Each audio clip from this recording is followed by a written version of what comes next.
باید گفت که امروز سوخی عزیزی ما مورد دیگرگونی و نوگانی ها قرار دارد و روزی نیست که یگان خبری خوش آید آبادانی ناحیه نشنویم. این معنای آن را دارد که خلق ما در راه عملی شدن اصلاحات های حیات بخش همیشه ثابت قدمند.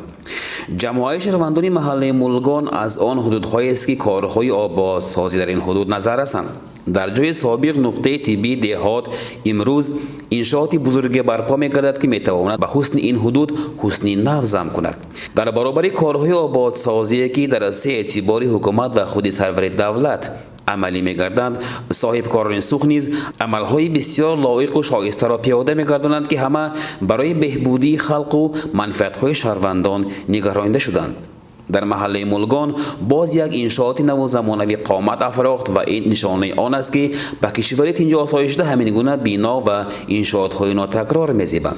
در محله مجموعه نوی خدمت رسانی به اهالی ساخته شده به قریبی مورد استفاده قرار گرفت. اما سال 2022 برای تدبیرکاری خلق مولگان محله ما جز سالهای آمد داشت. من یک ماه یامرده الهام جان سنگین من مگزم شدم. مگزم سال دوم 5 تا آدم کار رو جا کردن.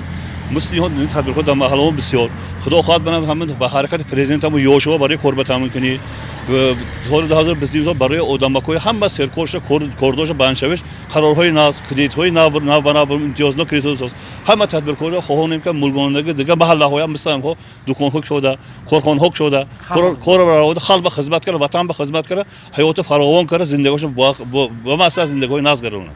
طبق معلومات صاحبکار جوان الهام جان سلامov برای برپا کردن این انشاءات نو زیاده از 700 میلیون سوم مبلغ مصرف گردیده است.